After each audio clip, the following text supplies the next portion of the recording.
My guests today are Dilip Shanghvi, Executive Chairman of Sun Pharma, and Glenn Saldanha, Managing Director at Glenmark Pharma. Between them, they have built two of India's most consequential pharmaceutical companies, one through ruthless capital discipline and the instinct to occupy territory nobody else wanted, the other through a 25-year bet on innovation so unfashionable it made investors furious. Both were driven by the same ethos. If Indian pharma has to make it big, it can't play it safe. Today, of course, the compunctions are different. Big pharma is in a quiet panic. Patents are expiring, pipelines are thin, and the Chinese, earlier dismissed for copied innovation, are suddenly the ones doing the landmark deals. AI is in every lab. The old rules no longer apply. In this conversation, we try to understand how much India, the pharmacy of the world, will matter in the next century of drug making. Listen on, it's Monday, the 23rd of Feb. I am your host, it is Pharma Editor Vikas Dandekar. Welcome to the latest episode of Corner Office Conversation.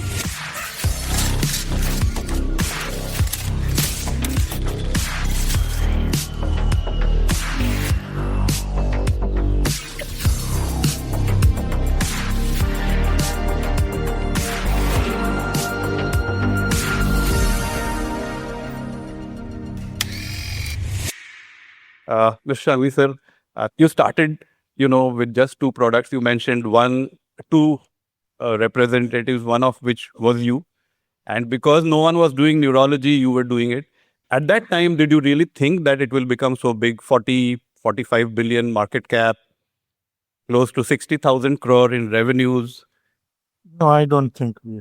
No, and that reflects my conviction that all of us have potential for doing far more than what we end up doing. It's important to find a way to get out of your comfort zone and take risks, take bets on future so that you can achieve far more than what you would achieve without that. Right. So you also mentioned that while efforts are important, you also need a lot of luck. Where did you find luck and where did it not work for you? No, I think biggest element of luck would be that default we got into relatively less competitive therapy areas, which were also small markets. But as India continued to evolve and chronic diseases, aging-related diseases started becoming a bigger part of the business in the country, it allowed us to grow along with that growth. So let's say when the industry was growing at around 3, 4, 5%, these therapy areas were growing at 20, 25%. And we were present there. We rode the wave to growth. We went into this business by default or because that was the only thing we could have done. And we were at the right place, right time. Absolutely. To you, Glenn, last year was like a big milestone year for you and for the industry. $1.9 billion deal, AbbVie. A lot of patients came in there, but through a lot of challenges. I still remember 2004 Forest Labs. Going into that history to now, and there was a kind of a slump time when things looked like, okay, where is it all heading? Was the business model itself faulty? Because we know what happened with the investors. What gave you the courage? How did you really take on these bets? Must have been a very tough situation for you. I think a lot of my learnings came when I was in the US, actually. So I used to work at Eli Lilly in the US and then PricewaterhouseCoopers in consulting, right? That journey helped me a lot in truly defining that to be a global pharma company, you have to have innovation and science at the backbone of it, right? And then, of course, we started with small molecules. 2004, we did Forest. And then we did a number of licensing deals on that journey, right? I think the first 5-7 years, we did a lot in terms of out licensing, got significant cash flows. And then the next decade was really hard, right? The 2010 to 2020 was extremely tough, where whatever we did failed. We had lots of setbacks, lots of failures, clinical trials failing, investors yelling at us, right? Saying you guys are putting so much of capital and good capital. And we even spun out IGI during that time into a US company, which is our innovative Iconos Glenmark Innovation, 100% owned subsidiary, into a US company with a vision that we will raise capital in the US markets. And even that didn't work out. So we continued funding it, continued pruning the portfolio until we ended up with one ISB 2001, which we think is a world-class asset. So it's been a 25-year journey for us on innovation. And today, that's the reward that we are seeing out of it. Both of you, now we are seeing the kind of lift that innovative products can do.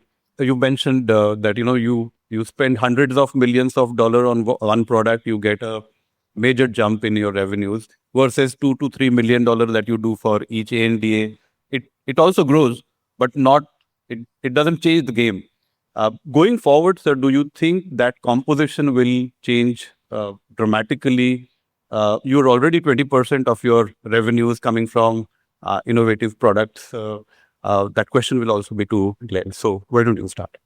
I mean, the Glenmark journey is we are constantly trying to move up the value chain. And if I look out over the next 5 to 10 years, right, with the number of innovative assets coming into commercialization, right, some of it we in-licensed, the 3 oncology products.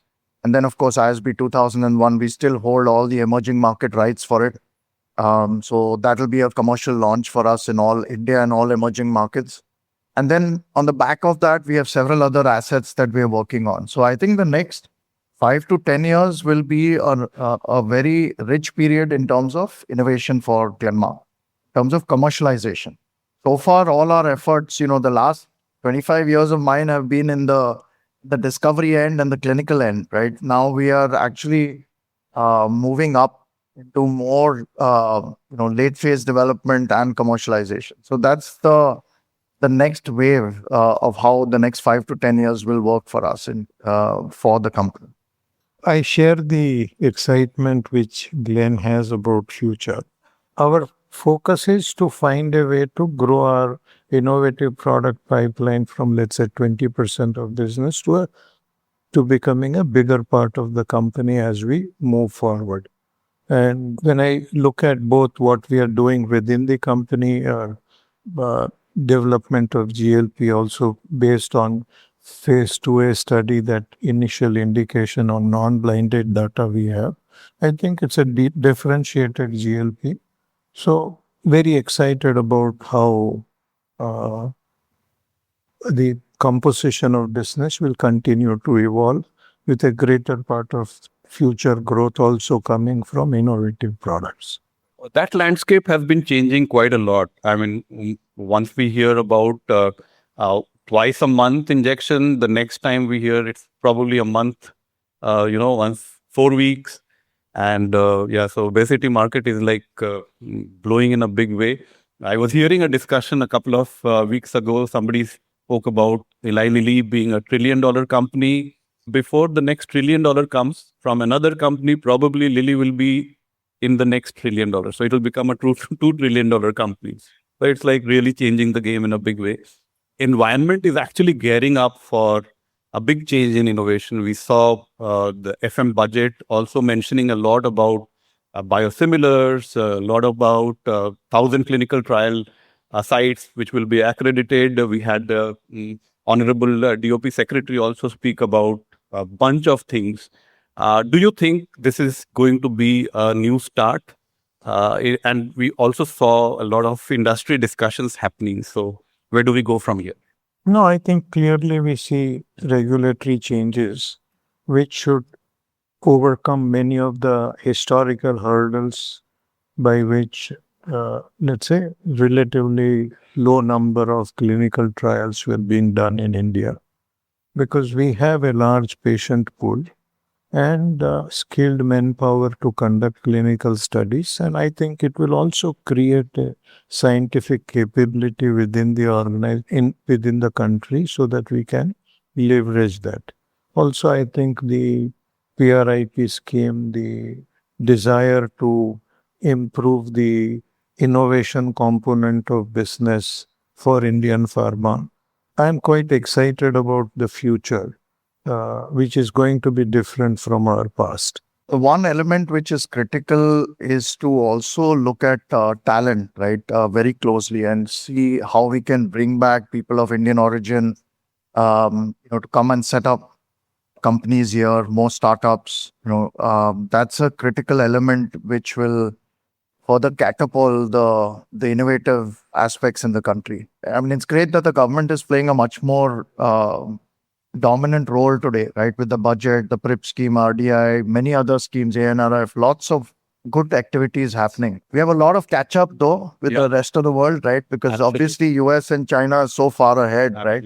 In terms of the innovative capabilities. But I think we can definitely aspire to be in the short term, right? To be among the top 3-4 players, right? Over the next 10-15 years. Right. And also, I think to add to what Glenn says is that how do we get international companies to invest in R&D in India? Because if you look back, say 40, 50 years back, at least 4 or 5 companies had research infrastructure in India. Yes. Today we have 0. So how do we find a way to attract these companies to invest in India? Because when you go abroad and go to their research infrastructure, you have large number of people of Indian origin working in these companies. So it's not that the talent is not there in India, but how do we create an environment by which this talent delivers the value which they are able to deliver in Europe or USA? How can they deliver that in India? And that is what will lift up the overall capability. That's where exactly, a lot of challenges come, because Glenn, you faced the big blows from the investors, the pipeline, which was so rich. And in fact, I keep hearing that even in the US, the pipelines are actually valued. That didn't happen. So how do you, a couple of things that you would like to see changing in the Indian context? Capital markets will do their own thing, right? I'm hoping that in this next decade, capital markets will evolve, right, to looking at innovative assets very differently than they did in the last decade or 2 decades, right? So that transformation will happen. We need a few more successes, like our deal with AbbVie, landmark deal, $700 million upfront. That built a lot of confidence. And I think if we have a few more successes coming out of India, you will see, capital markets starting to value this, right? Innovation is a long game. You have to be there for the long term. And you have to stay focused on trying to come up with something transformational. Running a business based on what investors think that you should be doing is a fool's errand. But at the same point of time, unless and until we get sector investors to invest in Indian pharma companies, it will be very difficult for creating an environment where people will start giving value for pipeline. Because if you see any of the analyst report for any pharma company in India, you have only valuation based on cash flow. So how do we change that and we start getting value for pipeline and all is what I think is the change that which is required. And for that, we need to have a critical mass of companies and a large number of innovative assets. So like if you have 50, 100 drugs in India in different stages of development, the analysts and investors in India also will learn how to value these assets. One of the things that we have been actually hearing a lot in the last couple of years is use of AI. US companies are doing that a lot. People are actually talking about de novo drug design, of how do we actually get to a new drug all from the past data.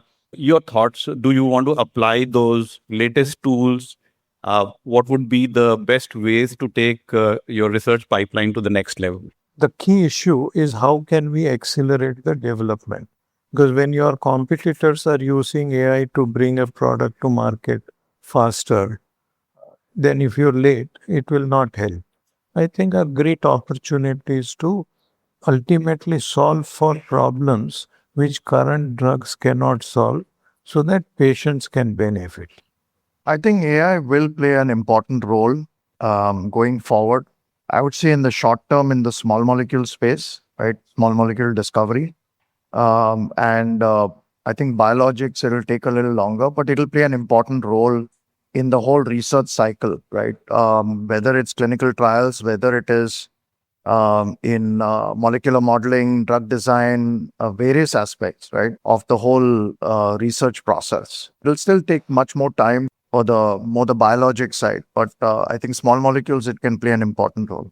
Let's say filing timelines, analyzing your phase 3 data and submitting the CSR and all of that much faster. Typically, it takes a few months. How can you condense that to a few weeks? Right. And the technology exists, Right. capability exists. So, how do you leverage all of that so that from your first patient in phase 3, recruiting patients faster, completing the studies faster, and filing the products faster once the studies are done can potentially give you 1.5 year of time advantage, and which can be significant value. So Right. I see that there's no option but for us to use AI in drug discovery and research.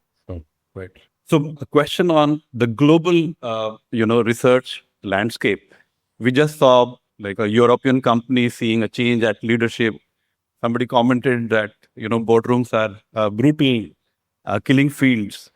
We saw a similar situation on the obesity front. People have been expecting a lot more from European and American companies. The pipelines are really actually fading there also. And so we see so many Chinese companies emerging and doing such deals. Can you give us paint a picture about the global landscape? Where do we stand? Is this a very strong opportunity for Indian companies to really play a dramatic game that can actually lift our position also? No, I think one thing which you talked of China, one myth which I think they've broken is that innovation is only possible in the US or in Europe. So I think it's feasible for us to leverage and understand from China as to what are the key drivers which shifted the capability. Everything which is possible in China because it's a different type of economy was feasible for India. But how can we still achieve the outcome that they achieved? But doing something which is feasible for India. At the same point of time, I think as the economy is progressing and prospering, market access, ability to pay for drugs, changing insurance environment should also change the structure of Indian pharma market. So I see opportunity both in innovation as well as in ability to grow in other parts of our business. So I think, sir, you have been a role model for many years. Who have been your role models? If you look at people who established the industry in India, say Parvinder Singh or Dr. Hamid or Anji Reddy, I mean, they've clearly helped India chart out a path so that they can be successful. And there's something to learn from all of them. So like if you look at UN Mehta, I think personal for Sun Pharma, that has been a great role model. So I think huge contribution that say Zaidas, Mr. Modi and Ramanbhai Patel. So lot to learn from all of them. Both Shanghvi and Saldanha retain their initial excitement for the wide possibilities open to Indian pharma. Shanghvi built a $45 billion company by refusing to believe that small markets stay small. Saldanha built a global drug by refusing to recognize failure as the final verdict. Is the industry taking notes? We certainly hope so. That's it for today. This episode was produced by Anirban Chaudhary and sound designed by Amrit Reggie. Corner Office Conversation is a podcast where we talk to the most interesting business and thought leaders from India and the world. It comes to you on Mondays, wherever you get your podcasts. Keep listening.